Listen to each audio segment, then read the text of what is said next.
I am so glad you convinced me that the family car should be the Defender 110. It is so beautiful inside, it's so comfortable, and it just feels indestructible. Yes, it really is. I've been waiting a long time for the new model to come out. The Defender 110, I'm telling you, it's my favorite car of all times. It's my third one. You know, I have stories of going off road. The guy managed the group. He was like, "What are you doing in this beautiful car?" I'm like, "I'm going off road." He's like, "Are you sure? Because you can use one of ours." And then they look like Mad Max cars. I'm like, no, we're going to do this. And he was shocked. Wow. Well, it's great because the Defender has been reimagined for 21st century adventure, and its unparalleled off-road ability as well as its robust interior are invaluable whether you're headed towards uncharted territory or just a weekend of exploration. The Defender 110 tackles challenging surroundings with absolute confidence. The SUV conveys strength outside and in, featuring peerless technology like an intuitive driver display and an award-winning infotainment system. That's my favorite part, to keep you connected no matter where the journey takes you.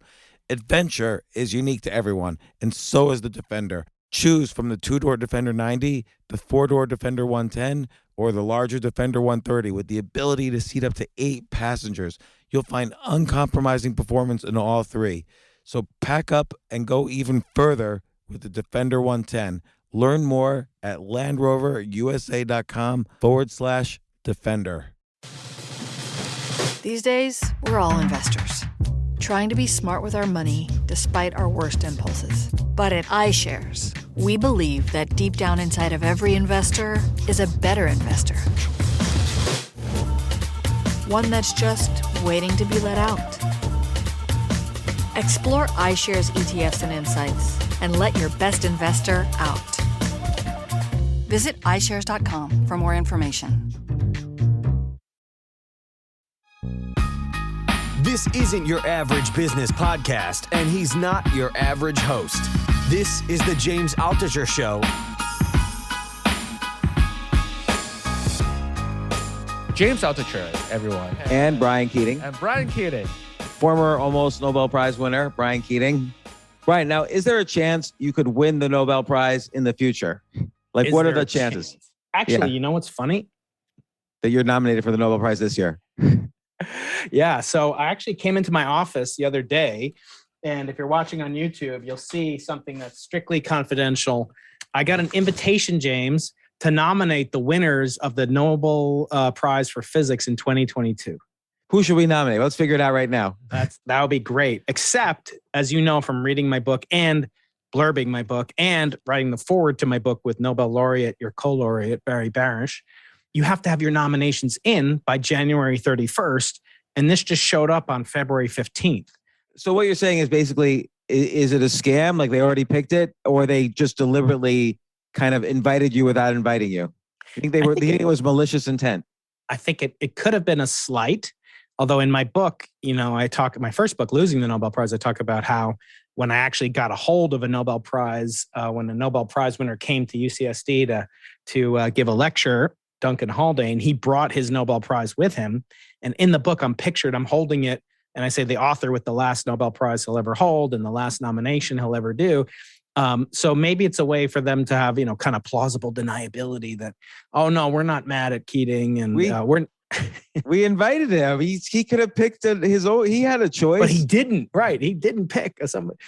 Oh man, yeah. You should call them. You know what? You should just seriously. You should call them and say, "Listen, thank you for inviting me to pick the next year's Nobel Prize winners. I just want you to know I got the message in February. Can I still do it?" And see their response, because they should be fair with you. Yeah. As I say, the Nobel Prize, and you've had on my good friend Uni Turretini, and she talked about the Peace Prize, but it says it must reach us not later than January 31st. But it also says the following things. It says it should be given to the person, no matter how long and impressive that had been, not for the lifetime achievement of the person. It says it should be given to a recipient who has made the most important discovery or invention within the field of physics. And it said it could be taken for years and years to have it notified. And you can nominate up to 3 people. And yet it says in Alfred Nobel's will that it can only be given to one person, and it has to be done for work done last year. So I could be like, well, Now you're not adhering to those rules, so maybe you'll bend the rules on the deadline. Anyway, So who did the best work last year? The guy who kind of put together the James Webb Telescope. I know that took many years, but there's probably some final. Oh yeah.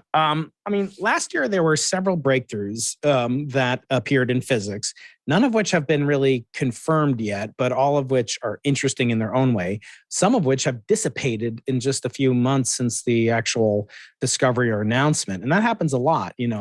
You have an announcement, it goes on the front page of the New York Times.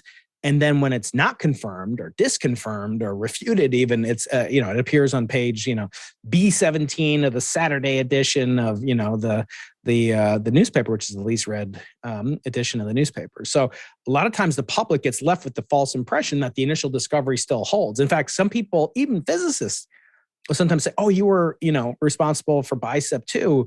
Didn't you guys win the Nobel Prize for that?" Like they don't know that we retracted it, and that tells me instantly that they didn't read my book, at least. But they didn't even know the title of your book. I'm like, spoiler alert. Well, it could be, as I said, foreshadowing. That's right. Yeah, I put the spoiler alert in the title. Although it's kind of funny lately, I've been asking. I got this patented question that I ask on my podcast, which is called Into the Impossible, and the patented question always has to do with authors that write books. I call it judging books by their covers. And you and I talked about this in the past, and you said, "Well, what else are you supposed to judge a book on?" So I always ask the authors, what's the origin, the genesis of the title, and what's the origin of the cover design.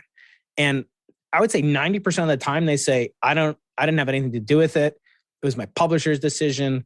And I'm like, I don't know how true that is. I mean, have you ever been told by a publisher you can't have a title? I've been told I can't use a picture. My original book had a cover picture that I didn't have any responsibility for, and ended up causing a lot of trouble for my publisher later on down the road. But did you ever have a publisher say you can't choose a title for your book? No, but I would say, look, there's a lot of differences between publishing and self-publishing, and there's pros and cons to both. In the end, I think self-publishing, which is basically what you did with Think Like a Nobel Prize winner, your second book, the one I wrote the forward to. Yeah. You self-published with that, and successfully so. And I was successful with many books self-publishing. My most recent book, Skip the Line, was published with HarperCollins, but I've had great success. Choose Yourself, which was self-published, has sold over 1 million copies and was far more successful than any mainstream published book I've done. But I would say the title is a collaborative effort. If they don't like a title, it's not going to happen. But if you don't like a title, then at least it's a discussion. And if you could come up with something that they like, they'll go with it. Same with the cover. The problem with the cover is, there are some great cover designers that work for some publishers, like famous cover designers who've written books about cover design. But often you get a limited amount of choices, and you can't keep going back to the well and saying, "No, I don't like that." Eventually, they're going to make a decision, and it might not be the one you like. I think a great cover is rare, and that's why the best cover designers are kind of famous in that field. But I've usually been involved in some aspects of the cover design. Like on Skip the Line, there's a ticketing thing. Like if you're in a butcher shop, you have to get a ticket to where you're online. So there was a number, and I changed the number to 42 in deference to Hitchhiker's Guide to the Galaxy. It's the answer to life, the universe, and everything. So I get my own little thing in. Now, do you know why I agree with that choice? Why is that number the luckiest number known to scientists? No, I'm trying to think of what other characteristics the number 42 has. It's not. It doesn't feel like a special number at all. It's the most fortuitous number. In what sense? Fortuitous. That I feel like that's a dad joke. It is a dad joke. That's a physicist dad joke. I just had one of my best dad joke hits on Twitter. Do you want to hear it? Yes. What do you call material extracted from an ant's eyeball? What? Antimatter.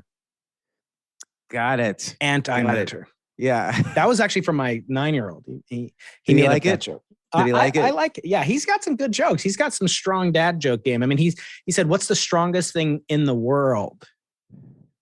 What? I didn't get this one. I said, "What is it?" He goes, "It's what the Earth works out on. It does a core workout." the core is the strongest thing in the world. Well, actually, isn't the core just like molten, isn't it the hottest thing, but not necessarily the strongest?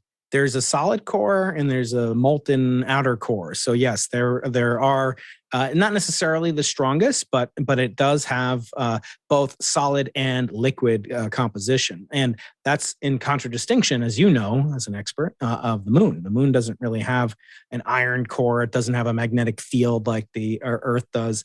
And so it formed from the Earth, but it's different from the Earth. It kind of cleaved off the Earth, which maybe brings us to, an interesting topic, which is something I've been working on a lot lately that really is dovetailing along with the, spirit of the times, is the zeitgeist, which is science and science denialism and science suppression. And what I see as a scientist operating in the world. And this has really come about thanks in part to your suggestion, although you won't be writing a foreword to this book. The books by Galileo have never been made into audiobooks. And so I said, Galileo is like my biggest hero. I mean, Einstein said he was the greatest, scientist in history, and even better than Einstein. Einstein had a huge ego. So for him to say that was pretty impressive. And yet no one's ever made an audiobook. So with your past guest, Carlo Rovelli, one of my oldest friends, Lucio Piccirillo, the director of the Large Hadron Collider, CERN, her name is Fabiola Giannati, Dr. James Gates of Brown University, and with Frank Wilczek, winner of the 2004 Nobel Prize, we are making this book by Galileo into an audiobook for the first time. And it's coming out hopefully in about a month. Oh my gosh, that's great. It's unbelievable how prescient and how magnificent Galileo was in his thinking and anticipation of, kind of what science should be and what science shouldn't be and the limits of science, but also some of the delusions and kind of pretenses that scientists have. And that's how I tie it back to what I was saying about the moon. Galileo thought the moon was not the cause of the Earth's tides. And that was the convincing argument. In other words, he wanted to prove that the Earth was going around the sun. I want to ask you, James, how would you prove that the Earth goes around the sun? I teleport you back to 1631, the year before this book was written, called The Dialogue. And you're just there, and you could tell them about iPhones all you want. But first, they're going to want to know, what are your bona fides? And you're going to say, don't you know the Earth is round? And don't you know it goes around the sun? And they'd be like, prove it, or we're going to put you to death. What would your last words be? Okay. Well, first off, I think this is a great question, but let me ask you first, how would you prove that the Earth is round? Let's say you just lived in one farm and you never ventured out of your farm, and someone said to you, the Earth is actually round. There are people on the other side who are upside down right now and thinking that we're upside down. How you would say that's ridiculous? Like, how would you prove that the Earth is round? Like, all these things that we assume, and we laugh at people who don't say the same things as us. Mm-hmm. And of course, this could be about quite a few things, but specifically Earth is flat versus Earth is round. How would you prove that the Earth is round? Yeah, so that's even older question. And in fact, I can ask most scientists that question and they'll get it right. But I would say even 99, if you want to make a scientist look foolish, ask them to prove that the Earth does orbit around the sun. If you ask them to prove that the Earth is a sphere, and by the way, it's not a perfect sphere, but if you believe, as Isaac Asimov said, if you believe the Earth is flat, you're wrong. And if you believe the Earth is a perfect sphere, you're wrong, but you're less wrong than if you believe the Earth is flat. So in other words, the Earth is actually slightly bulbous at the equator, like some of us, because it's rotating and it has some flexibility and the plates kind of move around and do sorts of stuff. And so it actually bulges at the equator, and that has interesting effects. So it's not a perfect sphere. It's this oblate spheroid. But it's certainly not flat. Now, how do we know it has curvature whatsoever and has a spheroidal characteristic? Well, you can measure the curvature of the Earth using many different means, but one of which is to measure the properties of shadows at different points on the Earth's surface, separated by a known distance. And then if they're separated by a certain distance on the surface, they're separated by an angle if the Earth is a sphere, but they will have the same altitude. I'm trying to do this on YouTube for those that are watching on James's channel or my channel. But they'll be always perpendicular to the Earth if the Earth is flat. And so we don't observe that. We observe that shadows at different places cast different length or of different lengths at different points on the Earth. And that's been known since the time of Aristophanes and so forth 2,000 plus years ago. But the Earth orbiting around the sun, that's only been proven for about 190 years. So, I mean, first off, your answer to why the Earth is mostly a sphere, I get it, and I'm sure if I think about what you said, it'll make sense to me. But at first glance, I don't really understand what you said. So, given that there's some level of complexity, even as meager as it is to you, about arguing the Earth is a sphere, I could see why it was confusing for thousands of years, probably. But if I was to say, why is the Earth rotating the sun? I guess at different points of the year, I would look at the stars in the sky. Wouldn't I see different stars in the sky at different points of the year if the Earth's rotating around the sun? it could just be that the sun is moving around the Earth. And in fact, every star that we see on the Earth, to very good approximation, would be there in the exact same way if there was no sun whatsoever. In other words, if the Earth was just there and rotating on its axis, the rotation of the Earth that makes our daily period of 24 hours, that's completely disconnected from its rotation revolution around the sun. And that's what Galileo is trying to establish. But my point that it's so difficult to do is that even the greatest scientist of his age, even Galileo himself, here's a finger puppet if you're watching on James's YouTube channel, there's Galileo with a telescope. Even he was misled by what we call confirmation bias, by the desire to prove the hypothesis that the Earth was going around the sun and not the other way around, that he invented an argument that we now know to be completely wrong. And that argument overlooked the effect of the Earth's tides caused by the moon. In other words, he said the Earth is like this jug of vodka that I have here.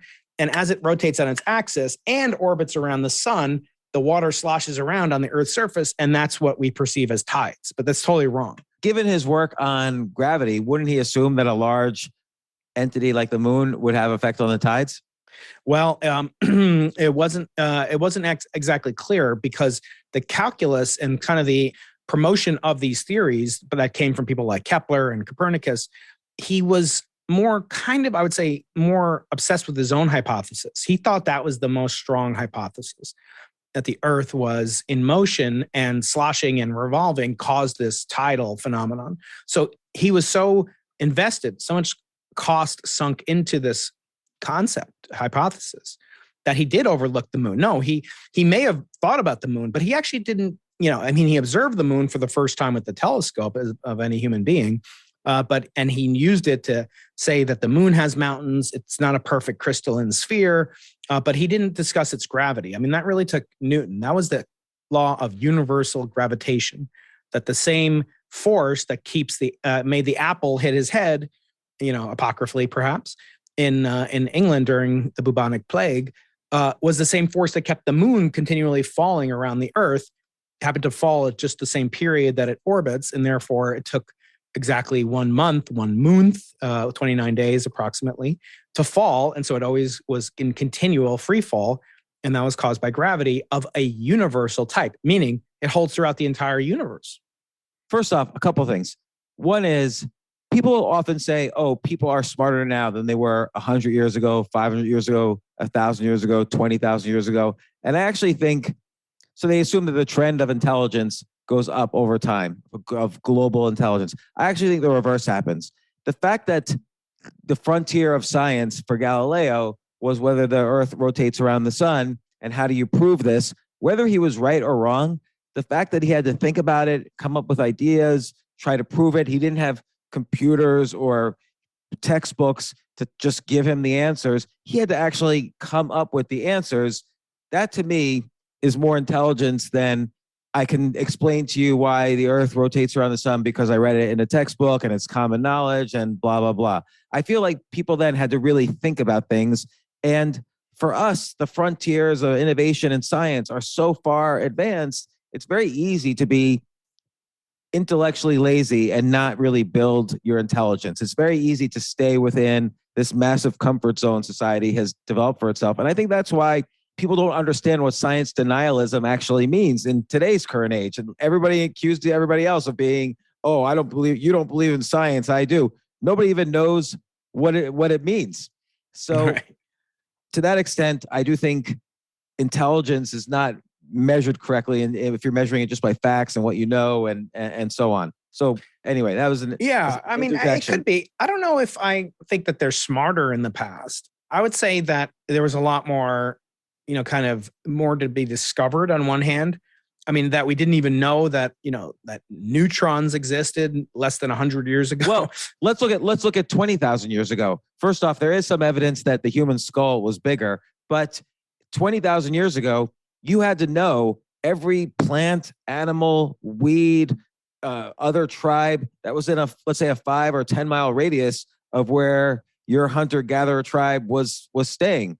And you had to memorize these things. You had to know it was life or death that you knew these things. Which plants were poisonous, which weren't. Which animals were dangerous, which weren't. You had to know these things and remember them and then adjust when your tribe moved. I can't memorize thousands of things like that. Right. Like I said, if I transported you back 300 years ago, even with all the knowledge you have, you'd probably die, maybe you'd wash your hands or, figure out how to get some soap, but you'd probably die pretty quickly. It wouldn't be like you could recreate, an iPhone. I mean, that would certainly be out of the realm of possibility. No skill I have now would be useful back 200 years ago. Right. Podcasting, and investment banking. Yeah, exactly. Now, people also say, oh, that's because we have the scientific method, which is generally attributed to Galileo. In the book that he wrote after the dialogue, he was famously threatened with torture. He wasn't actually tortured by the Catholic Church for claiming that the Earth was in orbit around the sun, but he was threatened with torture if he didn't abjure, retract his claim, and so he did under penalty of execution and torture. But then he was also forbidden to ever publish again in Italy, or at least in most of continental Europe. And so it took him 6 years after that to come up with his last book, which is called The Discourse.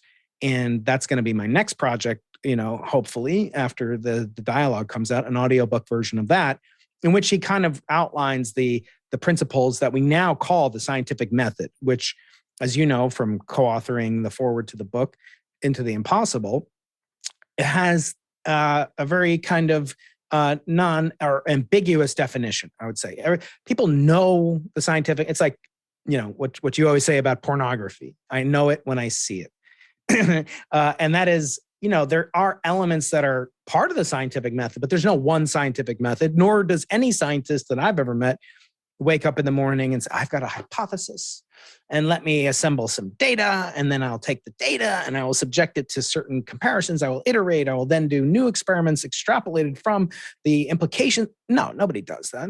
It starts off with like, oh, that's kind of weird, this data point. I thought that things would be different. Maybe that's kind of like a hypothesis. And then like a graduate student will, do some research, and 6 years later, they'll have a PhD.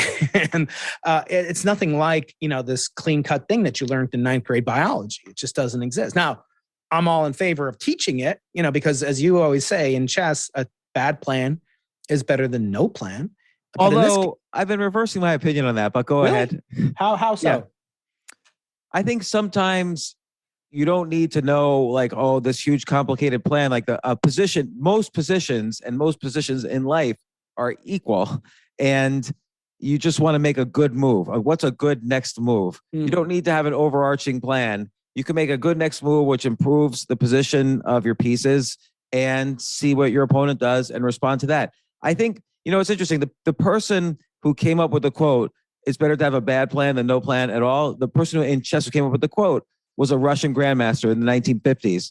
And of course, Russia was a very 5-year plan oriented communist country. And I think that quote essentially comes from communism. I think maybe he's mocking the communists. Or not mocking. Maybe he just had to do the party line. And in the 50s, I don't think there was a lot of real rebels as much back then. And right. Then it took a lot of courage to disobey the government. Nowadays it's like we're scared to, not put on a mask on an airplane unless we, get hectored by the steward or stewardess. And by the way, in business, it's not necessarily necessary to have a plan. You just want to make a good next move. If tomorrow, I got into a huge not argument, but I was on Tom Billia's show last year, and I know he's a friend of yours and friend of mine. I love him.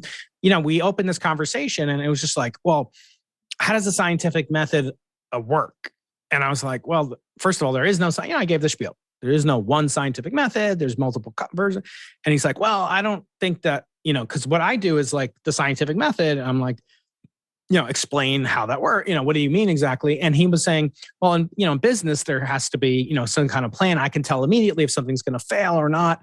But again, that's kind of like one version. You're hypothesizing that there's this, kind of ridiculous idea of, you're going to have these micro blog posts and I'm going to have 140 characters. And, somebody look at that and say, oh, that's stupid. Like who's going to read like 140 characters, going to fail. And so it's almost like the market is in business is the arbiter of truth and plays the role of confronting your hypothesis against data, perhaps. So I don't know. I mean, there are, we do the scientific method. By the way, data in like I always, your business is a form of like social psychology. So an experiment, you can ask people, hey, would you like to communicate to other people in 140 characters? If everyone says yes, it doesn't even give you any real information because they might be saying yes because they just want to get away from you. And they know that if you say no, they're going to ask, well, why not? If you say yes, it's confirming. You're confirming what they think. I actually have a controversial hypothesis. Like I think that you can't. The only way to have a gauge, a metric, if you're making an impact, is almost to do something wrong. I'll give you an example. Like I used to be, as a graduate student, going to kindergartens and speak on behalf of NASA, who was paying for my graduate student studies. So I'd go in and say all these great things that NASA is doing, and all the kids would love it. I'd bring some, space shuttle tiles. This is back in the 90s, and I'd bring some globes and planetary models and so forth, and meteorites. And then one day I was teaching and I was like, well, let's make it more interesting. Let's see what they think about making a mission to Mars, as if anyone will ever think about that. And there was a young kid from South Africa. His name was Elon, and he was in the. No, I'm just kidding. No, he wasn't. You imagine that? Like I was Elon Musk's. He was actually a physics major at Penn, believe it or not. But anyway, he's older than. I think he's exactly my age. So anyway, I wasn't teaching him, but there were these kindergartnners, super cute. Now it's just hilarious to think, they're like in their mid 20s now. But anyway, this little 5-year-old girl, I said, like girls and boys, we're going to be talking about planning a mission to go to Mars. And in the mission, we have to think about all the things that we need to bring with us and do. And when we get there and how we're going to make it. And this girl like stands up, tears streaming down her eyes, runs to the back of this huge auditorium with like 200 kids. And I'm like, oh, great. NASA's going to like freaking fire me. I'm done. I'm toast. So I keep going. I'm like totally flustered for the rest of the hour. At the end, I'm like, what happened? I go up to the teacher and she's like, oh, no, don't worry at all. The child, she just said to me, Mrs. Johnson, I didn't know we were going to Mars today. And I didn't tell my mommy and she doesn't know where to pick me up. And I was just like, wow, that's pretty visceral. Like I must be a great teacher. And then I remember thinking, back then there were 9 planets. Pluto was considered a planet before past guest on my show, Neil deGrasse Tyson, who played the race card on me, as you remember. Neil deGrasse Tyson, and others got Pluto booted from the orrery of planetary objects. And back then, Pluto was a planet. But I remember thinking, like, what if I teach these kids that there's 9 planets? And then in 30 years, someone says, well, let's see how good a teacher Brian Keating was. Ask him how many planets there are. And they say 9. Or let's say there were 8. And I say 8. And then they know 8. I don't know that I taught them that. Like they could have learned it from you or from, TV. But if I teach them there are 87 planets and they're named after the dwarves and, whatever, I just make up stuff. Then it'll be very clear if I come back in 20 years and they still think there's 87 planets that I had an impact. Now, but in other words, the only way that you make a difference is when you do something wrong.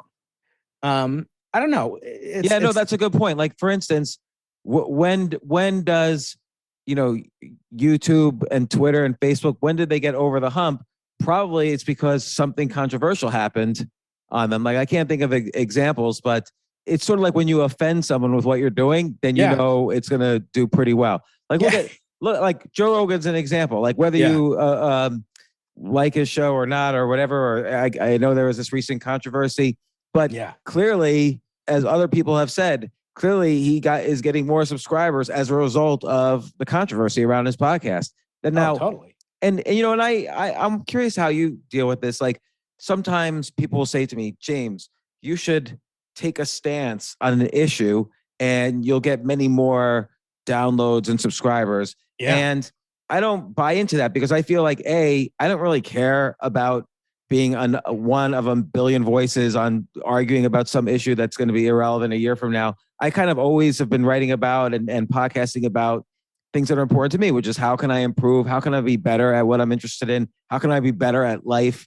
And if once I start getting into the mud, that saying, like, when you get into the mud with a pig, you become a pig. Right. So, yeah, exactly. Right. But, it's true that to be controversial gets you more business, so to speak.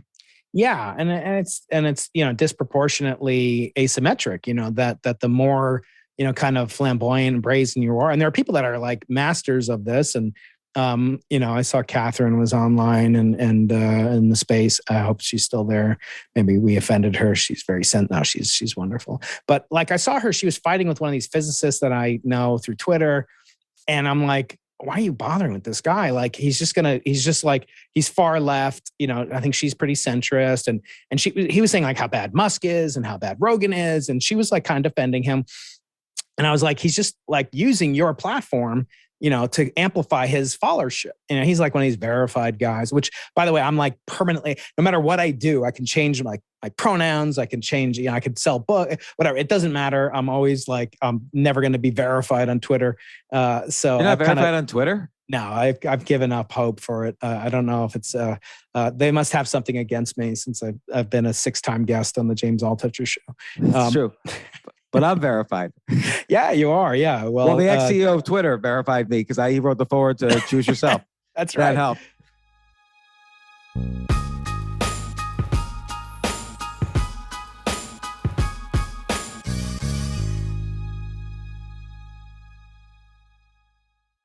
Oh my gosh, I love these clothes. Mizzen and Main. That's Mizzen and Main. It really is the most comfortable work clothes.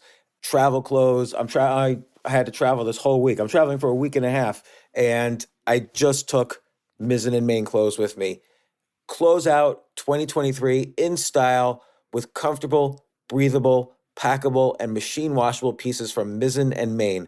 As you wrap up your year-end goals, enjoy a Mizzen and Main dress shirt that you can wear confidently. I like that they've very, very just nice, solid colors. I don't really like to get all fancy in patterns and everything, although they do have some pattern shirts, but very comfortable clothes, stretchable pants. It's just super comfortable, but they look professional and you can wear them casually or professionally. I like some of their flannel shirts or untuck shirts. I love untuck. I never tuck in. So again, whether you're shopping for a special someone or giving yourself the gift you really want, I just buy myself gifts. Mizzen and Main is the perfect gift for any guy who works, travels, and or cares about looking and feeling great. As you could tell by my many photos across the internet, I care about looking fantastic. I'm practically a model. And let's be honest, every guy loves to look great. So again, shop now at mizzenandmain.com and save 20% when you spend $130 or more using promo code James. That's promo code James at Mizzen and Main, Mizzen and Main.com.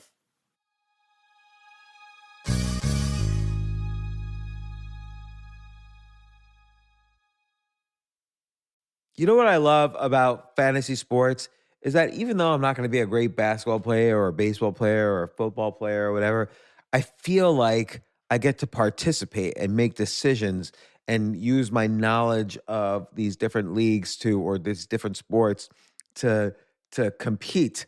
So it's like I can pick my team or I can pick my favorite players and I could use my knowledge to make predictions and maybe even make money.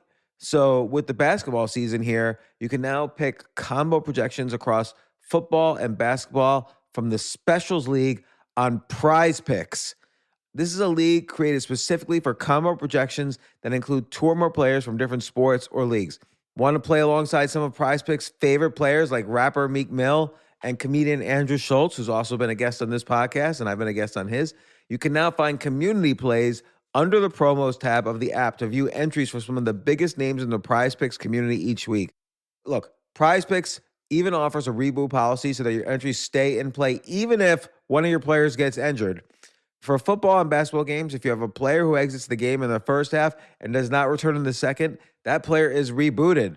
PrizePicks is the only daily fantasy sports platform with an injury insurance policy. What? So I love playing it. I love anywhere where I can use analytical ability with my interests to demonstrate some skill and maybe make some money. And I like the game-like aspect.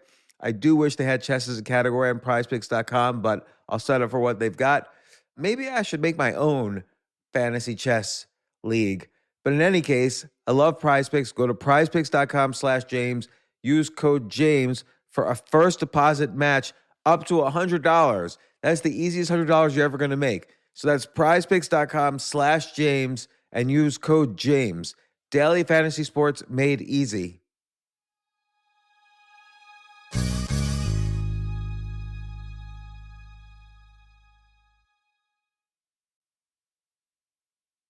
Like somebody was trying to provoke me on a Twitter fight yesterday. And I'm thinking, look, if I respond, I really wanted to respond because I was really annoyed. But I figure if I respond more to this guy, it really adds a very little benefit to the planet. And if instead I read a book or take a walk with my wife, that is a lot better. Like I will benefit much more than smashing this one guy into the ground with my, awesome intellect. Right. And it's like, Naval Ravikant always, play stupid games, win stupid prizes. It's like, okay, so you could do that and you could, increase your follower count by, 10,000 if you're him and 0 if you're you. I mean, it's only negative side for you, I would say, versus this guy. But to me, it's just like, I've seen Twitter as only, it's pretty rare that I get like, oh, I'm so glad I went on Twitter, and sometimes I'll have an idea. I'll tweet out dad jokes and that's kind of fun, or I'll tweet out stuff about papers or, the whole reason I started my podcast. And I think, I told you this at one point, I think most people are podcasting and they have no idea why they're podcasting. Like everyone has a podcast. And I've come up with and my daughter has a pod, it's like, she's like 6 years old. Like she doesn't need to have a pod. Yeah. But she sees me doing it. And she can literally talk for 30 minutes. And it's the most funny thing in the universe. That's cute. And I just love it. And my son wants it. But I'm like, it's kind of a metaphor. Like one of the 5 most annoying words that you'll hear in the English language is like, on my podcast, I was talking, whatever. It's like, and I have to stop myself when I say it. But I have to keep coming back. Like, why are we doing this? And some people do it for income. I don't think you do it for income. I don't think you do it for, you don't like sneer at it, and nor do I. I make a decent living at it.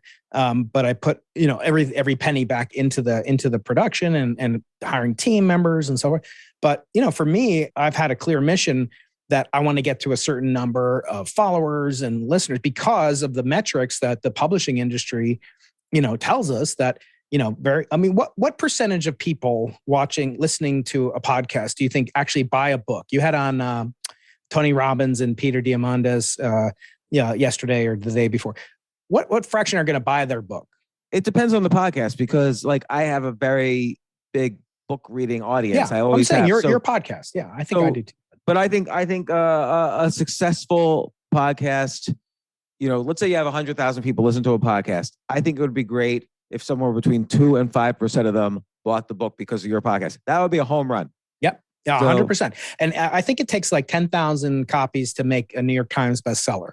So the way I think about it is I'm not going to make you a bestseller. James might not make you a bestseller by yourself with 100,000 people. That'll be 5,000, 3,000. For me, I've got half your audience or less than your size of your audience by a lot.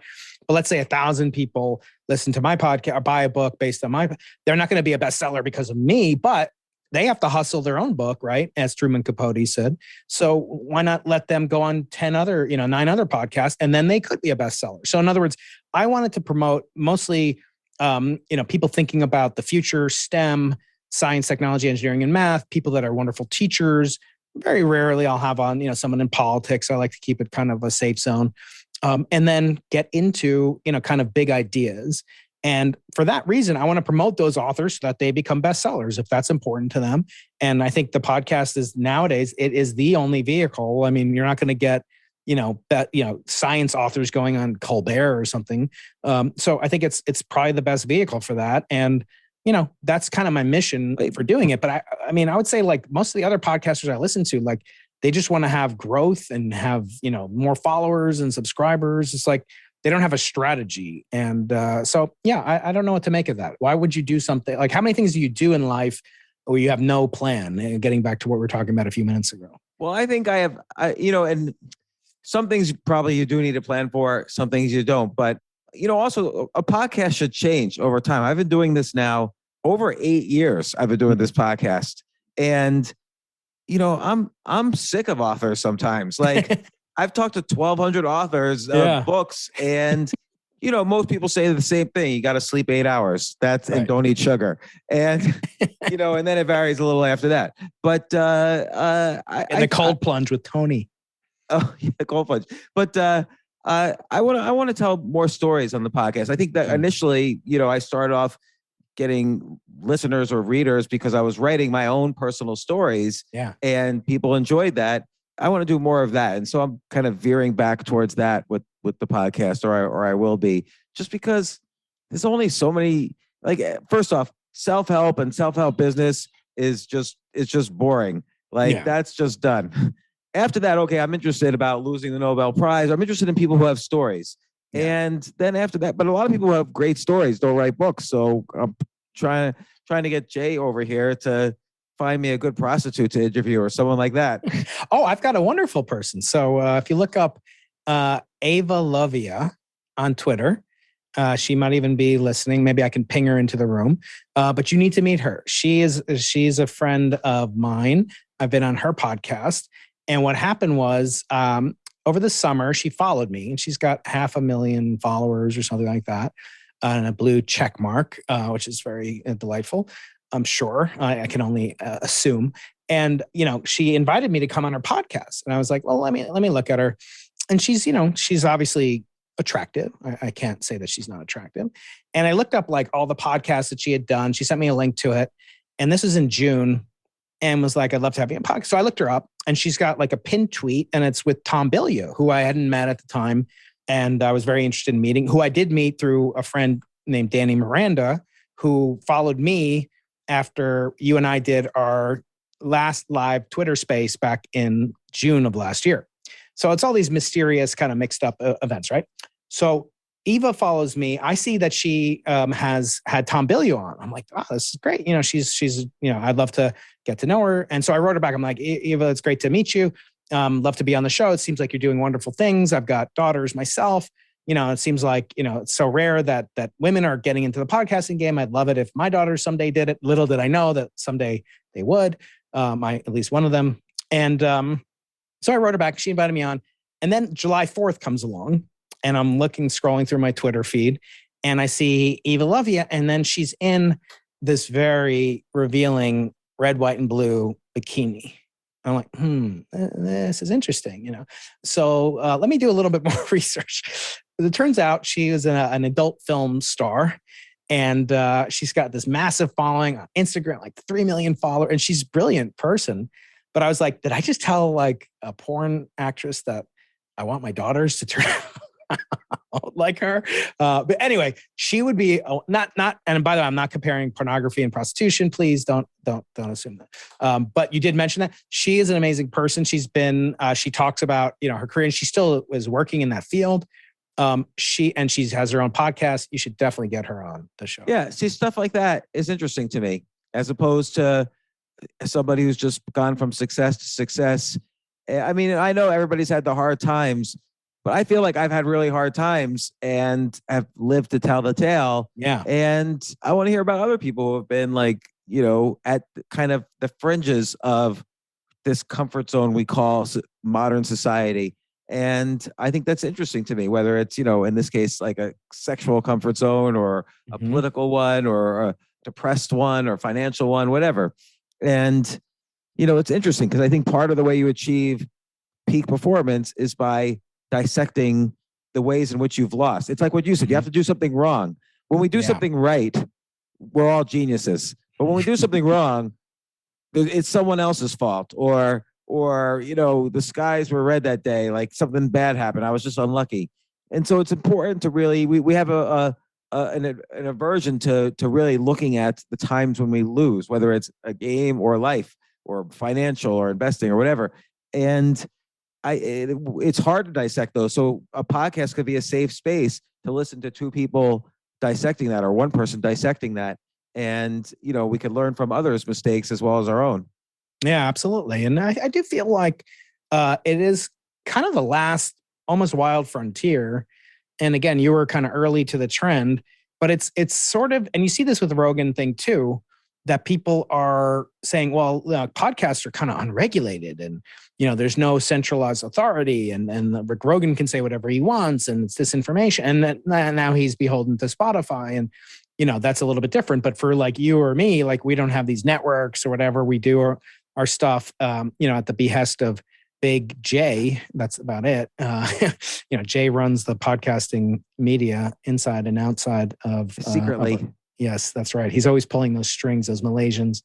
But besides that, we don't have like some central authority. Like Twitter can just like ban you or shadow ban you, whatever. But podcasts for now don't do that. So I wonder, is it just because there's so many of them? Like maybe that's a benefit of having like 2 million podcasts, and 100,000 every day.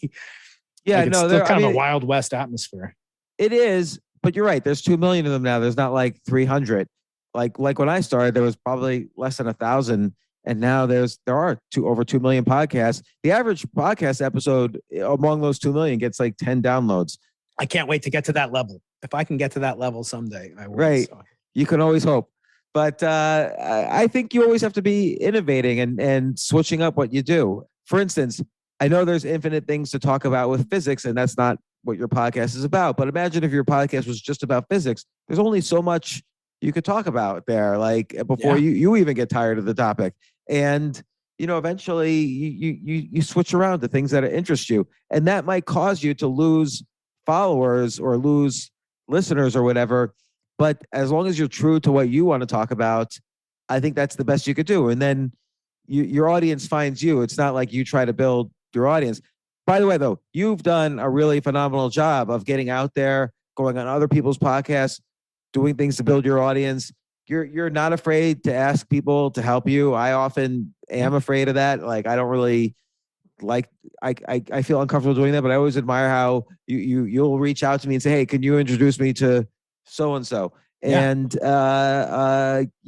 you're fearless with that. And I think that has paid off over time. Like every time you do that, there's some incremental benefit that happens. So as long as you do it, carefully and politely and so on. But I think you do it that way. And I'm careful to not overdo it, hopefully, with friends like you or others. But yeah, I mean, that's actually how we got in touch. Remember, you did 2014 TEDx San Diego. You were the closing act. I was the opening act because I knew I couldn't top what you were going to do. And when we were there, we met and I was like, I was already listening to your previous show back then. And so I was like, oh, we got to get to, and then I didn't hear, you ghosted me for 6 years until I went on Jordan Harbinger's show. And now I'm like advertising for Jordan. It's really funny. So I was on Jordan's show and I said, Jordan, I'll never do this again, but can you please introduce me to just one guest and then I'll stop. And it was you, James Altucher. And then he did. And, because of that, we then, wrote this book, we did all this cool stuff. We're going to start this business together. We're doing this business. And I met so many other people. And, it's all because, I decided, well, I'm going to do this, but you have to do it, kind of cordially. Like as academics, I get asked every year to write letters of recommendation for my undergraduates to get into graduate school, my graduate students to get what are called postdoctoral scholar or fellowships. My postdoctoral scholars or fellows, I get asked to write them letters of recommendation to be faculty members. Faculty members, I get asked to write them letters of recommendation. So it's like when somebody you have asks a full-time job writing letters. Oh, it is. I mean, some of my friends, I'm lucky in that, because I don't teach like huge undergraduate classes anymore. I teach mostly advanced classes that, but I write 20 or 30 letters and I try to make each one like a home. I won't agree to write a letter unless it's going to be, like knock their socks off. And luckily I've had great results. My students have got on to the best schools and I've gotten faculty jobs, help to get faculty jobs. Obviously they do the work, but for students or postdocs, which is really rare. Now, I mean, as I said once before, we have 400 applications for every professor spot nowadays. It's like, it's harder than getting into the NBA if you're a Jewish or Malaysian superstar like we are. And so, I pride myself on that. But it's kind of funny because when somebody asks me to write them a letter of recommendation, I'm always thinking, thanks for asking me to write you, 4 letters of recommendation minimum, because it's going to be like, I'm going to hear from you in grad school, postdoc, faculty, tenure. It's like every recommendation is quadrupled or more. But it's, I view that as, part of the job, like doing peer review. It's part of the job being a scientist. But it's one of these things you don't think about in being a professor. And I always joke, being a professor is the hardest 3-hour-a-week job in the world. But most people can't appreciate that. Well, I almost don't think of you as a professor now because you're out there so much with the podcast and your books and things like that. Let me ask you a science question. Yeah. This James Webb telescope that is out there, is this going to achieve what your telescope BICEP 2 didn't achieve, which is being able to look at the gravitational waves that came before or beyond the cosmic radiation, which is the furthest we could currently see with any modern telescopes?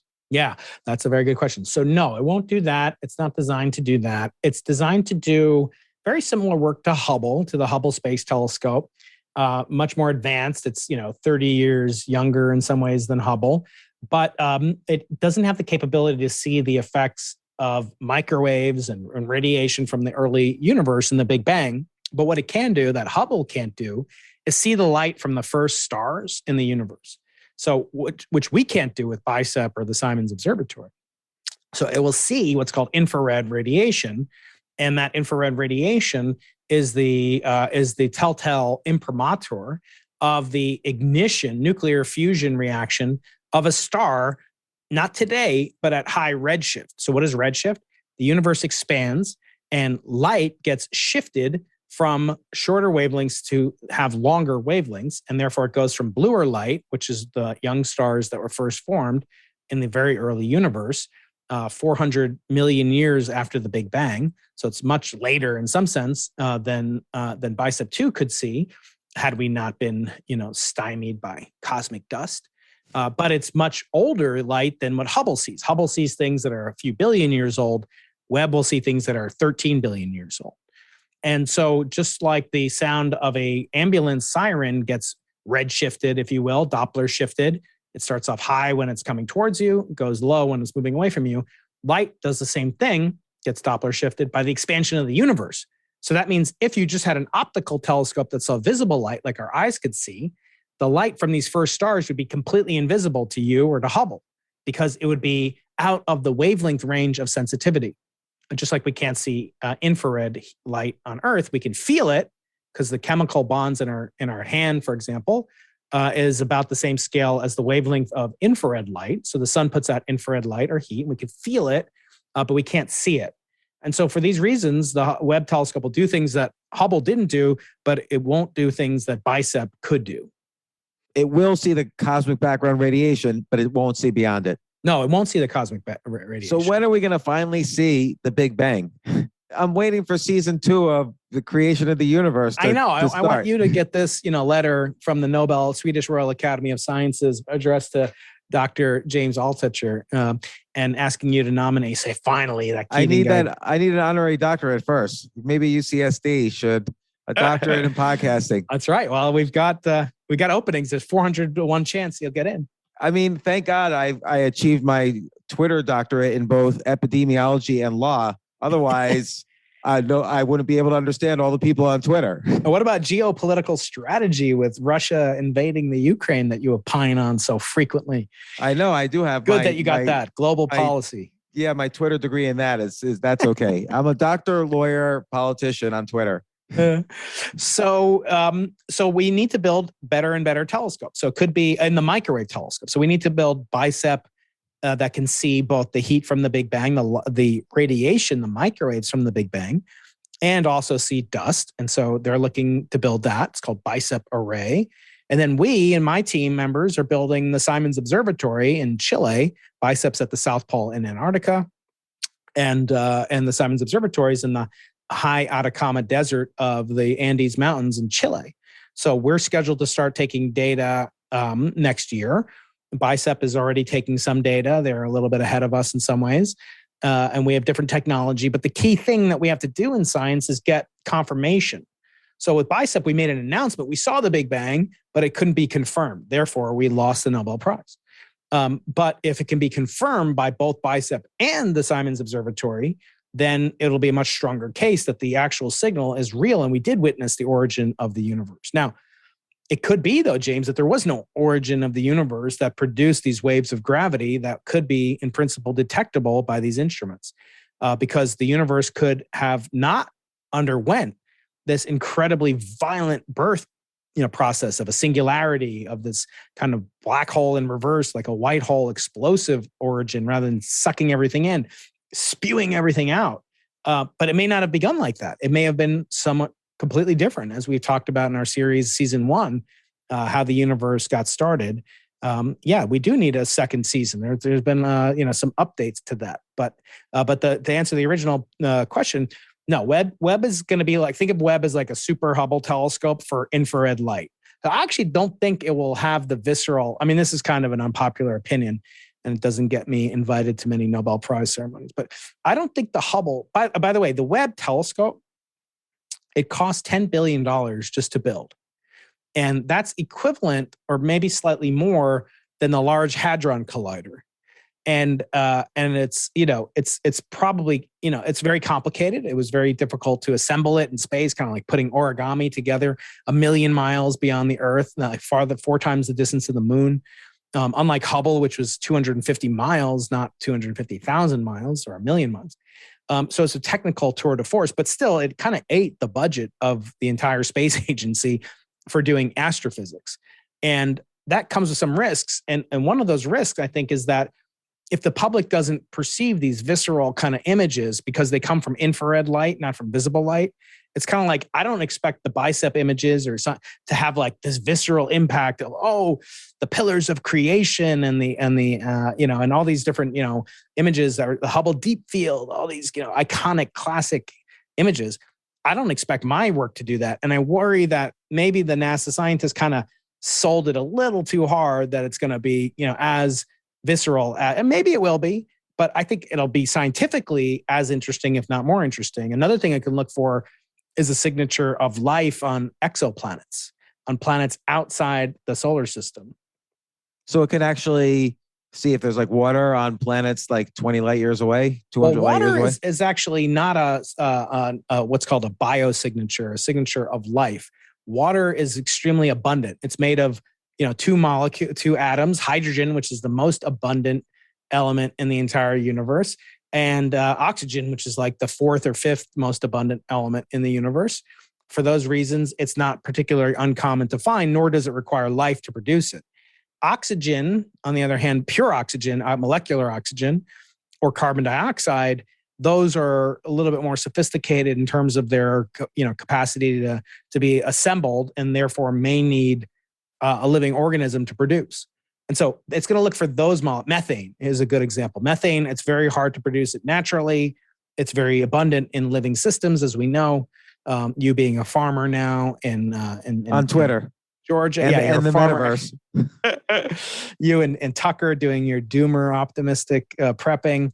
I think there are a few molecules like that would be signature. We're not going to see like Manhattan on Proxima Centauri. We're not going to see like a city lighting up and come visit us or what. We would have seen that already or had evidence for that. But we may find primitive life.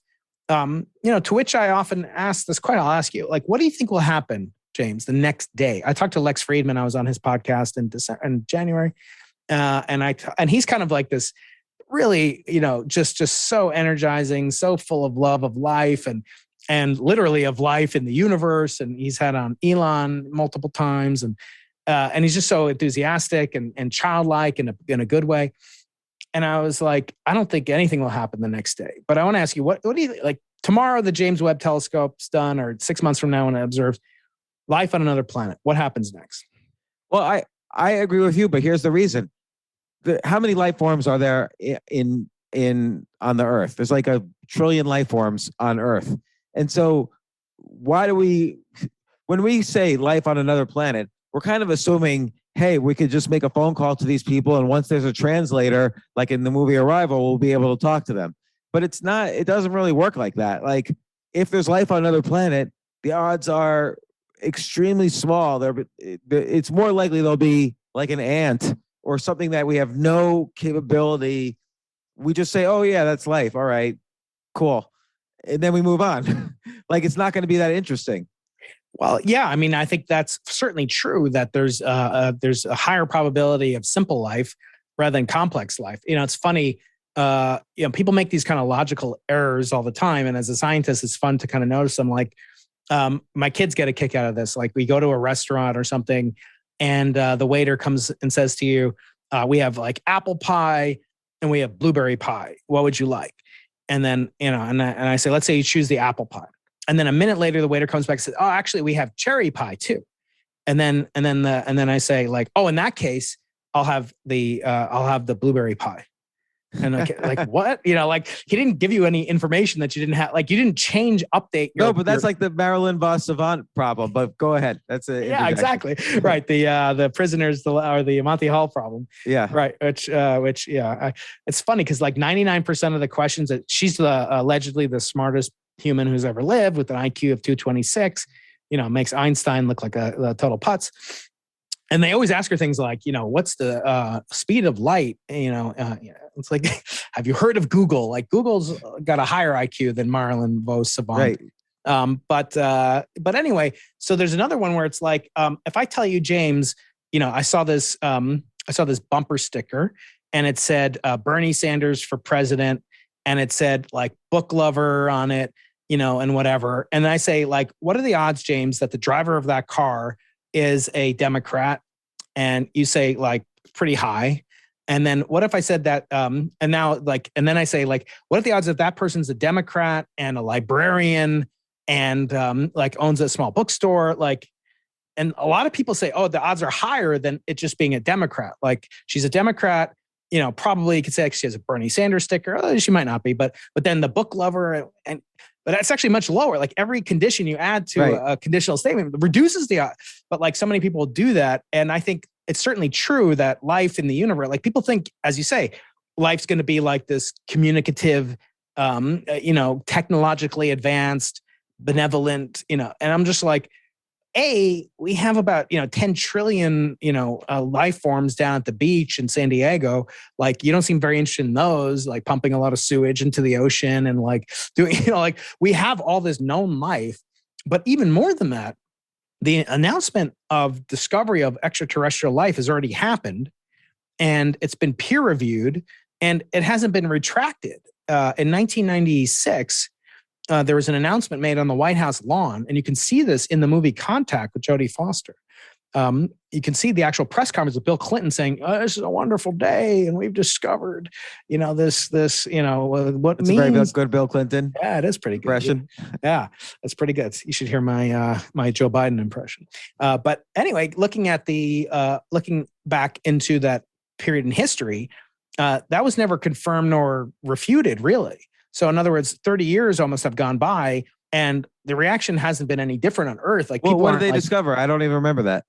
So they discovered what they claimed could be the products of respiration on a meteorite that came from Mars. So it turns out the planets interchange material all the time. Stuff smashes into the moon, and then eventually the Earth plows through it, and a meteorite from Mars landed in Antarctica. And they know it came from Mars because of its chemical composition. And then under a microscope, they saw things that look like, say, microbes, or like some product of respiring microbes that happens on fossils on Earth. And so they said, this is evidence of extraterrestrial life. It's microbes on a Martian rock. It seemed pretty clear. Now, again, no one's refuted it, but it hasn't ever been confirmed either. And there's been no other follow-up to it, basically, in 30 years. Which also kind of brings up this other point that I've been making lately. If life can come to Earth from another planet like Mars, then life from the Earth can get out into space. So let's say we do discover life, then it could be that life is just Earth life, like an amino acid or a DNA or a virus, or whatever that blasted off the Earth and it, hit somewhere. I mean, this has been happening much longer than there's been humans on Earth for. I mean, you're talking millions and billions of years to go throughout the solar system. And yet, on Venus or on Mars, we don't see any evidence of Earth life. And so it seems to me that's kind of a blow against this theory, which goes by this dirty sounding name called panspermia. The same guy who invented the term the Big Bang invented this term called panspermia. And Draw your own conclusions. His name is Sir Fred Hoyle. And the Big Bang means orgasm in British English, apparently. And of course, panspermia, you can use your own imagination how that came about. This guy, had an interesting, colorful language. He was kind of like Carl Sagan before there was a Carl Sagan. Anyway, so the lack of observation of life in our solar system, except for on the Earth, I think has to cause you to lower your probability of the existence of life elsewhere. But certainly the existence of life on Earth must make you kind of in the blasé attitude we have about, look, killed 6 million Jews in the last, it wasn't like killing some bacteria or, Cambodia, how many Cambodians and Ukrainian Ukrainians died, and hundreds of millions of people died 100 years ago. Like, despite what Steven Pinker would say, it's not like clear to me that the world is getting so much more, peaceful and enduring, let alone that space has any consideration other than blind indifference to our situation.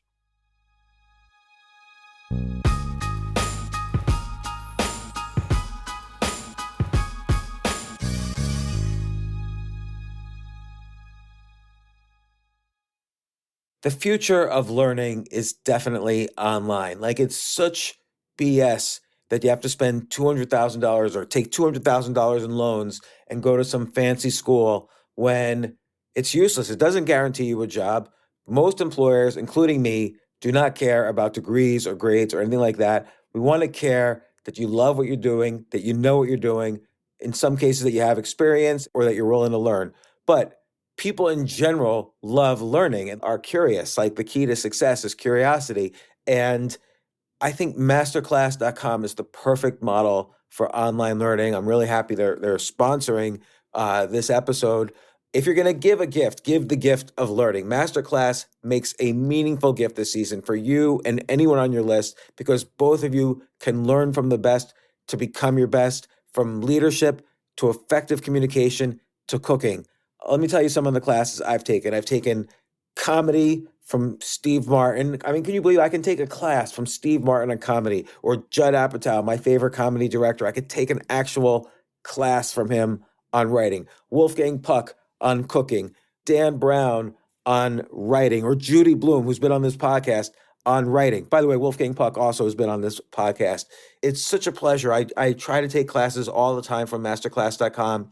And whether you're watching Masterclass on TV or listening in audio mode in the app or on their site, the quality speaks for itself. It's like these Masterclass instructors are your own personal mentors that are going to help you reach the next level. How much would it cost to take one-on-one classes on comedy from Steve Martin or on chess from Gary Kasparov? You just wouldn't be able to do it. But it would cost hundreds of thousands of dollars. With a Masterclass annual membership, it's $10 a month. Memberships start at $120 a year for unlimited access to one-on-one classes with all 180 plus Masterclass instructors. So it's not just $120 for one instructor. You get all 180 plus Masterclass instructors. Boost your confidence and find practical takeaways you can apply to your life and at work. And if you own a business or are a team leader, use Masterclass to empower and create future-ready employees and leaders. That's the real education in today's world.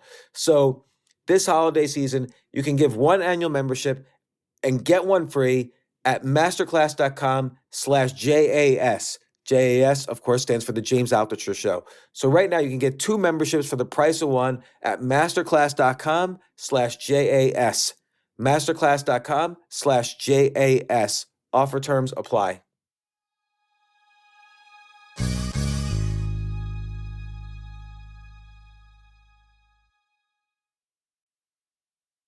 What activities in life are worth pursuing?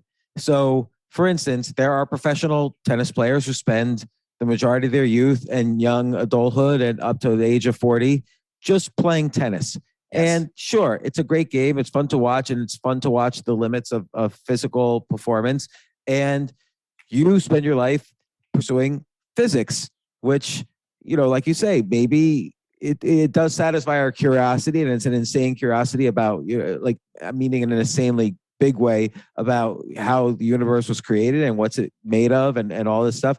But what are things worth pursuing? And again, I won't argue that politics is worth pursuing, because I can challenge anyone to name me a good politician, someone who actually did something beneficial to society. It's very few and far between. Maybe a writer is good because you could entertain with her books, or I don't know what, or maybe it doesn't matter. Maybe this question is fruitless, because just pursue anything you love doing, and that will add benefit to the world somehow. Well, this is the whole denial of death, William Becker, kind of book that we spend our whole lives, because you know what the official, species name is for human beings, James? Homo sapiens sapiens. Yeah. And do you know what that means? Humans who know that they know. Right. And you know what they know that they know? No. That they're going to die. We're the only animal that knows they're going to die. I was, one of my friends is a rancher, and he was getting ready to slaughter some cows for meat. And so he, was preparing it. And I was like, can I see the cow? Before I don't want to watch it, or, I just have, I'm a weakness, even though I'm not a vegan. I still will like to eat meat. But I was like, how do you deal with that? It made me stop to think about, well, is it ethically done? And it happens to be kosher. And so, I was curious about it. I didn't want to watch the process. But anyway, I wanted to see the cow. And I was like, I went over to where he's going to do it, not the day he is going to do it. But I was like, well, this is kind of trippy, because this animal doesn't know what the hell is about to happen to it in the next couple hours or days or whatever it was going to be. I don't even know if it got done. Even though all his cousins were mysteriously were taken to the shed and they never came out. I'm like, this is this beautiful animal, it's this huge beast, which is, by the way, only produced by human beings. So one of the few animals that never existed before there were human beings, like dogs and cows. And it's basically made to convert grass into meat and milk. And that's all its purpose is to human beings, at least. Obviously, every life form is precious in some way. But I was like, wow, this really hit home that humans are the only animals. If you want, I don't think humans are animals, but humans are the only organisms that are aware that their lifespan is finite. And because of that, according to Becker and others, we do all this stuff to stave off that thought of death. Our whole life is based upon doing things that transcend our finite lifetime and our awareness of our own mortality. Namely, we have kids, we try to win Nobel Prizes, we try to get blue check marks, we try to get advertisers, we make money, we do all this stuff. And it's ultimately, in vain in the sense, because we can't do that. And so therefore we aim for legacy, any kind of legacy, which is pyramids. Right. Yeah. Exactly. Right. But I do think, so what is the fundamental goal in so doing that? I think it's the time, it's what would we want then? So if we don't want to die, if we don't want to think about it, what if we could live forever? And in that case, what would that be like? Well, I think we can kind of live forever, or at least we can outlive our mortal bodies. And I think you do that through the people that you influence, both biologically and ideologically. And in doing that, you teleport your values, like what you cared about, your ethical will, your, kind of the things that were important to you, your wisdom, your personality. You communicate it to your children, and also to the millions of people that are influenced by you, including me. And because of that, you do get a sense of a taste of immortality. But the problem is when people want to have their, immortality cake and eat it too. In other words, I want to teleport and I want to bring myself with me, and I want to take all my stuff with me, and I want to live for, no, well, you might not get everything you want. And how do we become more comfortable adapting to that realization? We can't take it with you, but we can, teleport it to the future. I think it's a hopeful message. Yeah, no, that's a good way to look at it. I mean, at the end of the day, you're dead though, so you won't be able to see, many people who didn't think they would have a legacy ended up having a legacy, and of course vice versa. So it's hard to determine. which is again why it's hard to plan for that. It's just do the right things today for that. Like it's hard to plan for, not only for the future, but for the future beyond your future. I think so. It's hard to know if you're going to have a legacy. Yeah, no, that's certainly true. Excuse me. But if you think about like, why isn't it long enough to live, for 70, 80, 90, 120 years? Like how is it that we become so uncomfortable with that?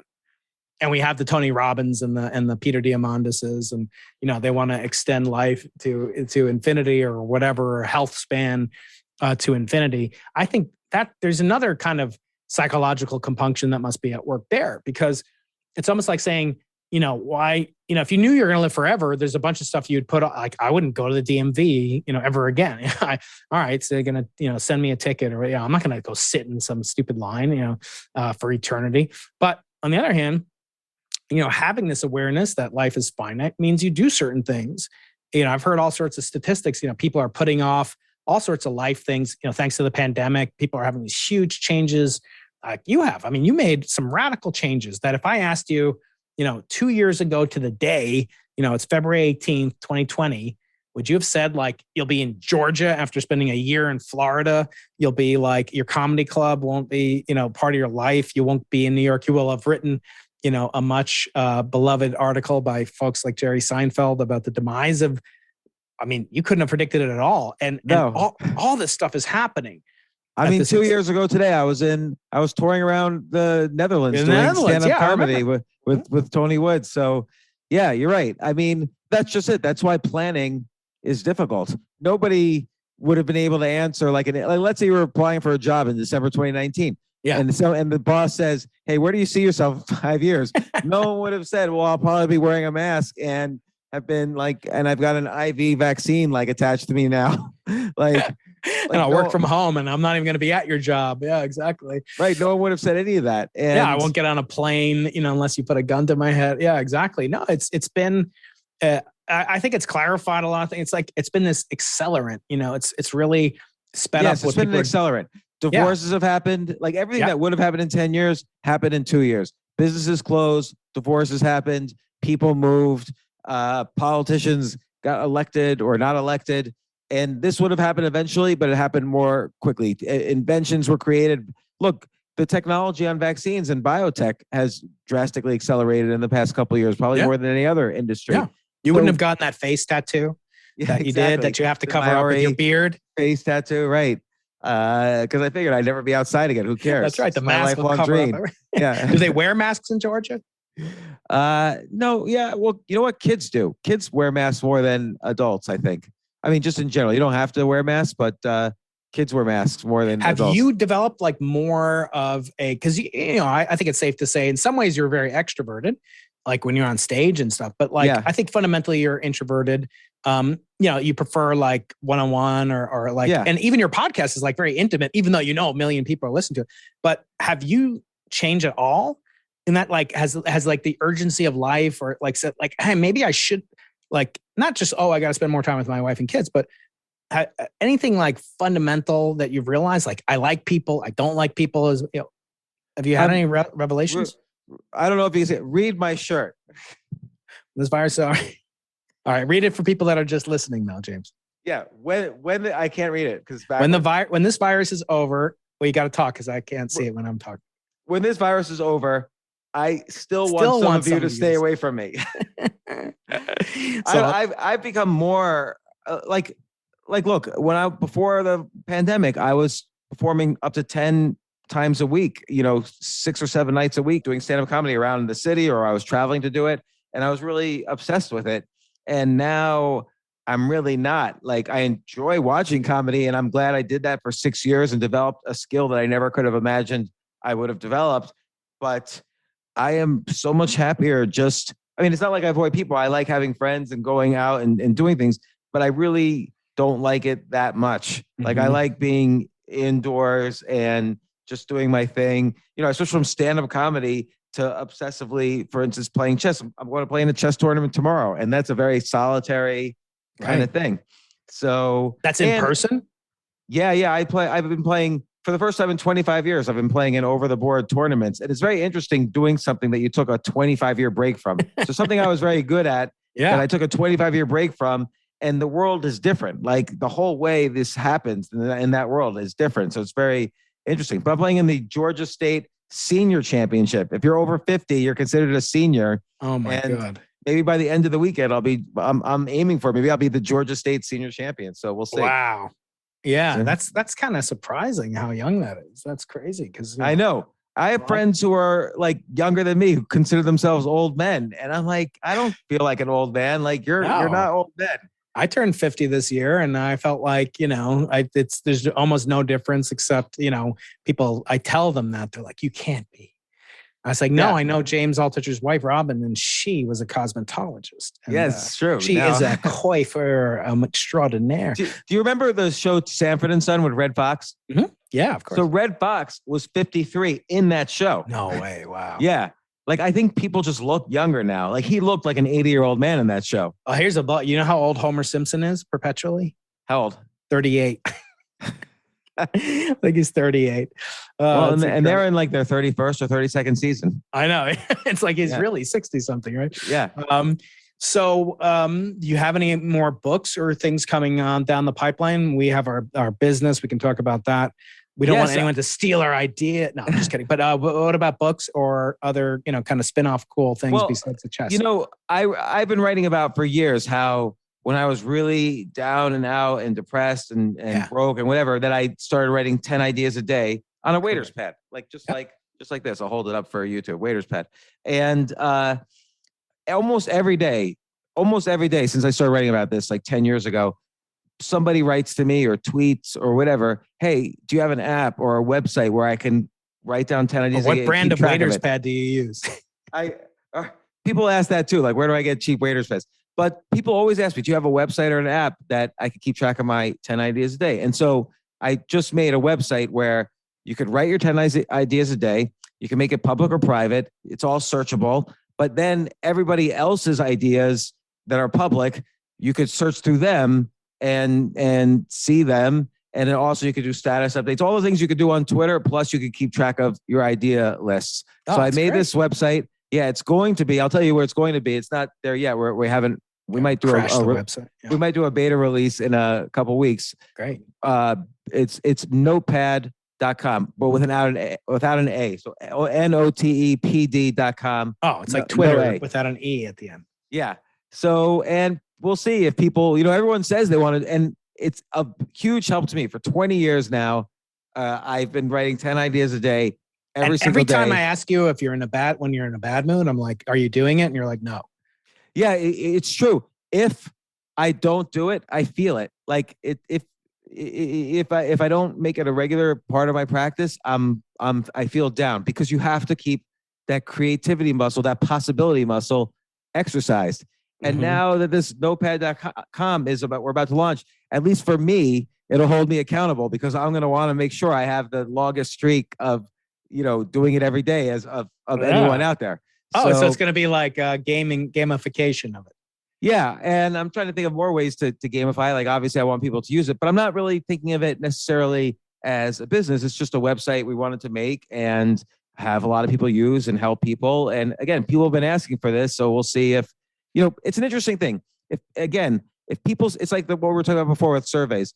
If people say they want to use your business, that doesn't mean anything. The only meaningful information you can get is when people say they don't want to use your service, because they're going to have a reason. But there could be many reasons other than your business that people say yes. They might just want to get off the phone with you.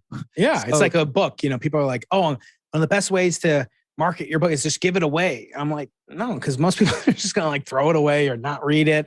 And you value the things you sacrifice for. So you value like, oh, I sacrificed $5. Like, even when I had the book come out this past year, Think Like a Nobel Prize winner, I was like, I could set it for free, for the first day or so. But I was like, I don't value stuff that someone just like, I get books sent to me all the time, and it's kind of flattering, but like, I don't read them, and I can't throw out a book, James. It's some compulsion in me, maybe because, Jews are called the people of the book, or like, I can't just throw it out. I feel like it's like burning a book to me. So, but I'll like leave it in one of these libraries, on the corner that you see popping up. But it's interesting that you say that, because I do think if people are like clamoring for, like, if you make these great cupcakes, it's true that people like your cupcakes, but it's not true. That doesn't follow from that you should start a restaurant. Like, I think within reason, like, people are interested in this. They'll probably gamify it, but you're not thinking of a business. And so it takes off the pressure of it. Now, if you were like, I want to start a social media, that's different. But, it's funny, like, this year is the first year in a long time when I have nothing to look forward to. Like, it sounds weird. Like, we have a Galileo audiobook coming out in a month. Yeah, that's true. But, I was reading, our mutual friend, Ryan Holiday. And he's got this daily Stoic thing, which is kind of cool. And I like these daily things. And maybe you and I should we could do a daily thing. But one of the ones a couple of days ago, maybe it was yesterday even, was talking about the concept of conditional happiness. I will be happy when I graduate. I'll be happy when I get married. I'll be happy when I get this and my best book comes out. And so we look forward to these things, but it's like this unending thing, like chasing the horizon, he calls it. You can never get there. And I've been thinking about that a lot. Like, can you ever be happy? Like, can you be in a state of happiness? I claim no. Like, you can keep working on it, but like, the fact that there's so many ways that you could be unhappy, infinitely more unhappy than you are now, means it's an unstable equilibrium, even if it is an equilibrium, which I'm not convinced it is. Yeah. And look, I'll contrast that with can you be in a state of well-being? Yes. So well-being means, okay, you're feeling good about, you're feeling you have a sense of improvement in whatever it is you're interested in. You have a sense of community and you have a sense of freedom. And then, and you're healthy. So in general, you have well-being, which might be different from happiness. One time I made a list that I published where I mentioned that one of the things I enjoy most is feeling melancholy. Mm-hmm. And people are like, how could you enjoy that? Melancholy means sad.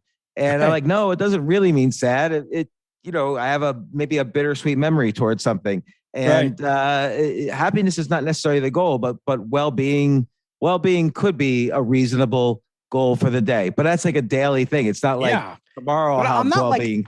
I'm not like unhappy about it, but in the past couple of years, I had a book come out last year. I had like babies get born in the past couple of years. I had a TED Talk. I had this thing. Well, babies will make you unhappy. Well, yeah, at first they will. Yeah. Like clean out shit from a diaper. Like, that's not fun.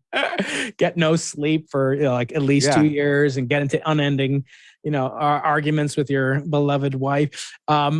About how little I'm doing. But I also think it is that kind of concept, the hedonic treadmill. Like, you're just always trying to get the next dopamine hit, the next gamification, the next silly prize. And whereas like sometimes I have to stop myself and say like, wow, this is pretty good. Like, life is good. Like, the big thing like recently has been, because once you get a taste of some success, like my podcast, was like number one in, it was top 10 or 9 in all of science, which is like a very competitive category. And I never thought that would happen. And it was number 1 in natural science. And I was like, well, how do I keep this going? And like, and so people are like, oh, and including Lex Friedman was like, oh, you got to go on Rogan's show. This is before Rogan was canceled. He's like, you got to go on Joe Rogan's show. And I'm like, okay, let's say I do that. Like, once you like light that booster rocket, like there's not another booth. There's not like another Rogan out now. Like, once I go on the James Altucher show, like there's not another James Altucher. So I know this is the peak. This is why I don't look forward to anything anymore. Thanks. Yeah. What's it called? Anhedonia, right? Anhedonia, right? Yeah, exactly. Where you value nothing anymore. That's right. Like, that's what happened to you. After going on the James Altucher show, I value nothing anymore. Least of all, the things that mean the most. So no, but like, I'm thinking like, maybe I shouldn't play that card, at this point. Yeah, I'm not even sure I could go on the show, but the point being, like, when do you really want to play a certain chip or a move in the chess game? Because it kind of like it kind of limits your options by playing that option, if that makes sense. No, that's true. You can't take the move back. Like, once you make a move, every move you do has, and this is in chess, but it's also in life. Every move has pros and cons. If you move from San Diego to New York because you love certain things about New York, you'll miss some things about San Diego, and that's always going to be the case. But it's just sort of like, again, will this move contribute to my well-being? Yeah. And I think that's the only thing you can ask. And then that's not a goal. It's more just like you want to keep in this state of well-being. So am I improving? Am I choosing? Do I have a greater percentage of actions in my life that I choose to do as opposed to someone else choosing it? So that's freedom. And do I have a good community of family, friends, and colleagues, and so on? Yeah, So, I'm thinking about that. And it even doesn't have to be a move. It could be not moving. Like for me, there's a lot of talk about California, and it's not, has all these problems and homelessness and drugs and crime. And it is true. Like, like on campus, we had an arson yesterday. I'm like, what the, Really? like this never happened. Like I've been here 18 years, never happened. I don't know. Who knows? We get all these emails and it's like crime has definitely gone. I'm like, but in all of California, it's like LA, I was there a couple of weeks ago. It's just like, wow, it's pretty scary. And is it different than the last time you were there? Oh yeah. Yeah. I mean, it gets worse every time. I mean, Wow. it's gotten really bad. I mean, the pandemic again accelerated everything. So including like homelessness, drug use, inequality, everything. And think about it. You know how much it costs to run New York City? And I'm sure LA and San Francisco are the same. It's like the James Webb Telescope every year or something. No, 10 times that. It's $100 billion a year is the New York City budget. It's like $97 billion a year, the New York City budget. You know what the budget of Cincinnati, Ohio is? $400 million. So you wonder, like, why are people, New York City is going to be a hard place to run if their tax base goes down. And there's hundreds of thousands of people who left New York City. Occupancy rates are at 20% still. But I feel like, and maybe I have to go in just a couple minutes to a parent teacher conference for one of my wayward children. But I started to think, James, I'm living here now. And and there's this wonderful thing called the Pacific Ocean. And the weather is like unbelievable. And my friends are unbelievable. And, I'm like, I can be happy like right now. Like I don't have to move. And, and New York is wonderful. And there's wonderful things in New York City. And it's like, if you can't be happy where you are, I think you can't be happy. Now, if you're in a prison or a gulag or, okay, fine. And if you're going through physical pain, obviously mental and physical pain are awful prisons of a different kind. But I started to realize, wow, I can be like, maybe there's some happiness, optimal happiness that we could you do a differential equation solution for, but I can get pretty close. And so realizing that has been liberating. Like, I'm just going to enjoy, like, I don't even like read the news and like, I don't need to know like, oh, Sacramento, they're going to like inject babies in the womb with vaccine. I'm just like, all right, well, okay. I hope they don't do that. But at the same time, I'm like, how does that affect me to like my happiness to stay in California, leave California? I'm trying to be happy where I am, basically. I agree. And also there's a lot of studies that show happiness reverts to the mean. Like you could be temporarily extra happy about something, but then eventually you just go back, you win the Nobel Prize. Yeah. And a few weeks later, you're just feeling like, oh, where did I put my, shoes? I can't find them. This sucks. Right. Or like, oh, I have to prove that it wasn't a fluke, or like I sold all these books and, this guy like Daniel Pink, I think you've had on your show. And no, I haven't had that Pink, but he just came out with The Power of Regret. I want to it looks really good. I was listening to him on one of these other podcasts, but he was, he's just like, I got, my bestseller. I've had like all my books have been bestsellers. I'm like, what if there's not like his identity is like tied up in this metric that he doesn't control. And I feel that way about like the YouTube channel, which I see yours is growing and that's wonderful. And your podcast. No, I'm trying to follow in your footsteps. You did a great job growing your YouTube channel. I've never been able to grow mine. It's very hard. I mean, it's harder than winning a Nobel Prize, but I value every one of my subscribers and friends out there. But we should touch base when the new book, audiobook comes out to contradict myself. But I do feel like hearing Galileo's words and his imprecations and warnings and his aphorisms, he was such a good writer and such a deep thinker that I think the fact that he didn't have an audiobook, it was so surprising. It's like, when they talk about like when the first Aborigines in New Zealand saw like a boat, they like, oh, I can't make out what the heck that thing. Like, it was just like, of course there's an audiobook of Galileo. And I'm like, but then you think about it, no, there's not. And it's opened up this whole new vista. Like, could we do audiobooks for Einstein and Newton and all sorts of things? So, and I want to give gratitude to you for, kind of giving me the confidence to just do it and ask permission later. And I did get permission from the publisher, which happens to be here in the University of California.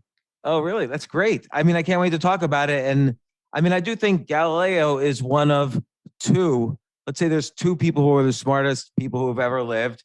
The other one being Kanye West. Yep. And I can't wait to hear all what you have to say about Galileo, because I don't really know that much about him. Yeah, and he's so relatable. You think of him as like really stuffy, and Newton's words are pretty impenetrable, and there's a lot of more equations and stuff. This is like a conversation between three friends over like glasses of wine on a Venetian canal, and like we try to set the mood for it, and it's been great. And a lot of the help has come from your inspiration and people like Tim Bader and others who have been helping out, Nathan Roxburgh and others that you kind of connected me to.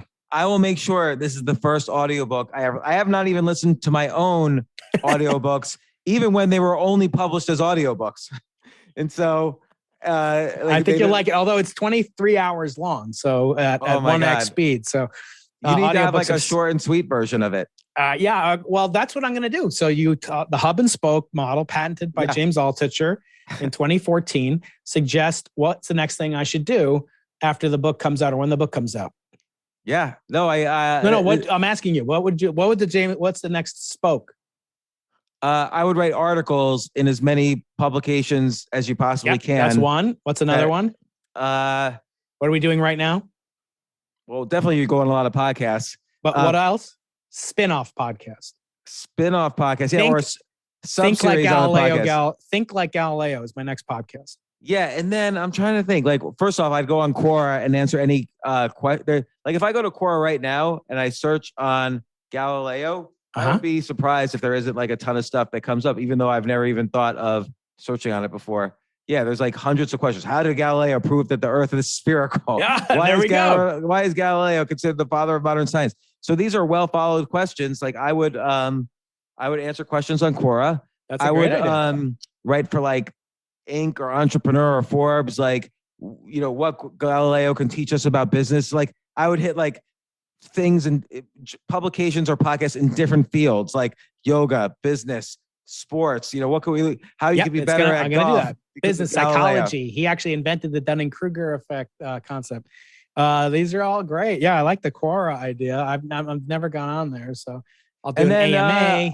Now I'd also start thinking about like an NFT thing. So maybe get an artist to do some kind of like wild picture of Galileo. But then if you get the NFT, maybe there's a chapter that you don't release. That is, if you get the NFT, you can get that chapter from the book. All right, I'll talk to Jay about that. Yeah, I want to do a secret mint. And then physical products. Don't neglect physical products. Here's the Galileo finger puppet Keating brand. I'm going to market my own telescopes. Here's a Keating brand. Galileo Explorer 2000. I'm going to be selling all. It's also like I have a day job too, but I'm going to have fun with it. And that's the thing I learned most from you, my friend. And I want to wish you a wonderful weekend and hope to talk to you next month. Hopefully I'm Georgia's senior state champion by the end of this weekend. So, may it, from your lips to Kasparov's ears. Yes. Bye, guys. See you later, Brian. Thanks so much. Bye, Jay. Bye, everybody. Thanks, everybody, for listening. Thanks, guys. Bye-bye.